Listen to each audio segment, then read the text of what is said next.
5단계의 흐름은 서로 낳고 억누른다. 오행의 상생과 상극.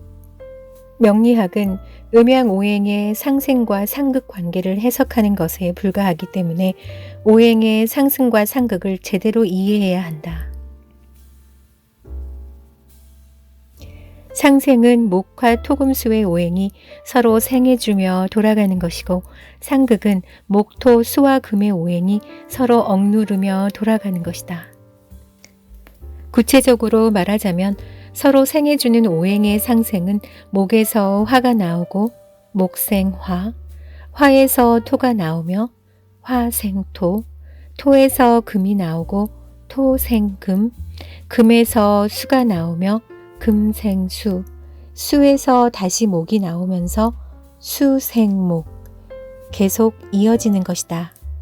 반면 오행의 상극은 목이 토를 억누르고 목극토, 토가 수를 억누르며 토극수, 수가 화를 억누르고 수극화, 화가 금을 억누르며 화극금, 금이 목을 억누르고 금극목, 목이 다시 토를 억누르면서 목극토, 계속 이어지는 것이다.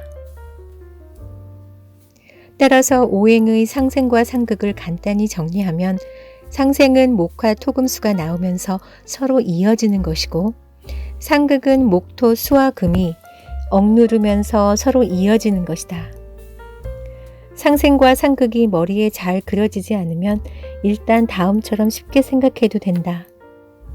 수생목은 봄비가 온 다음에 새싹이 돋아 무럭무럭 자라는 것으로, 목생화는 나무에 불을 붙이면 불길이 활활 타오르는 것으로, 화생토는 불이 꺼진 다음에 재가 남아 흙이 되는 것으로, 토생금은 흙이 단단하게 굳어 쇠가 되는 것으로, 금생수는 비가 땅으로 스며들다가 단단한 안반층을 만나 더 이상 스며들지 못하고 지하수가 되어 솟아오르는 것으로 보면 된다.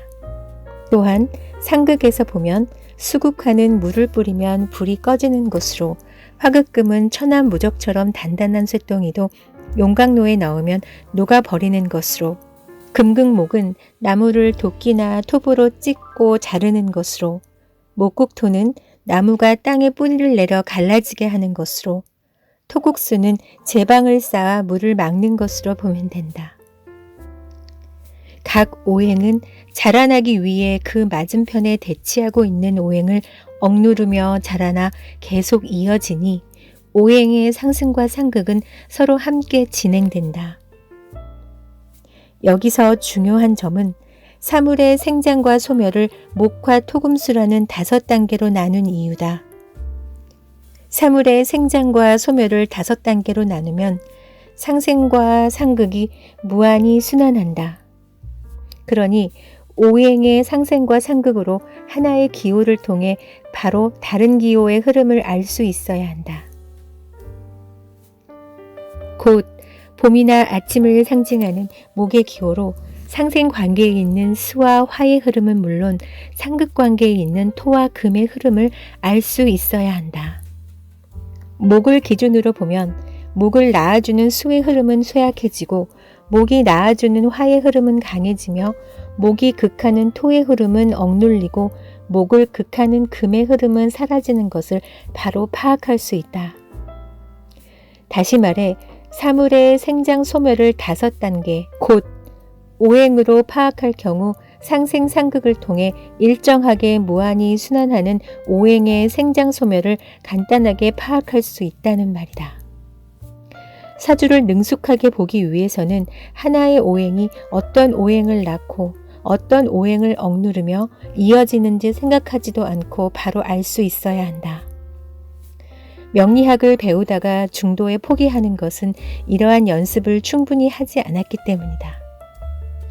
이것을 능숙하게 익혀 오행을 모두 연관시켜 상생과 상극을 동시에 따질 수 있어야 한다.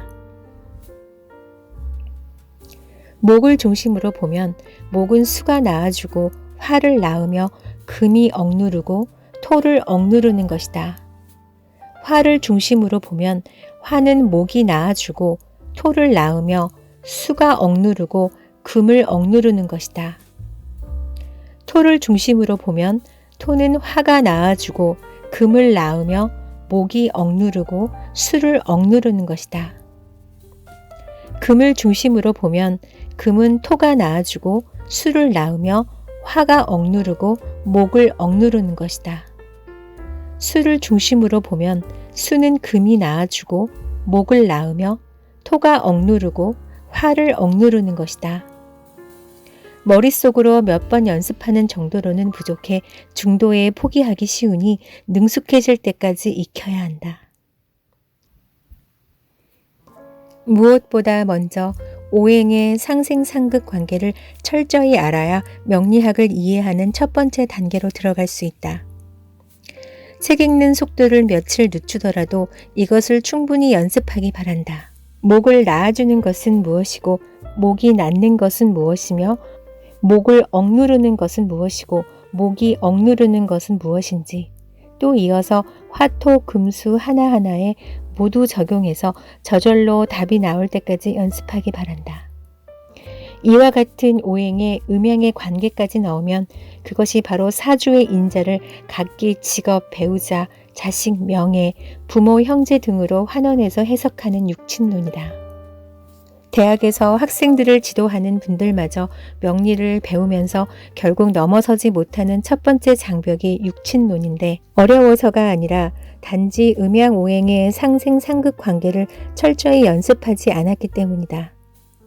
처음 진도를 나갈 때는 별것 아니지만 앞으로 사주를 직접 설명할 때 상생상극이 저절로 머리에 떠오르지 않으면 이것을 따지는데 정신이 팔려 다른 설명을 따라올 수 없게 된다. 명리를 배워 자신과 친지들의 운명을 따져볼 정도의 능력을 키우려면 이것을 반드시 능숙해질 때까지 철저히 익히기 바란다. 필자의 당부대로 모든 것을 실천하면 명리에 대한 안목이 생기지 않을 수 없다.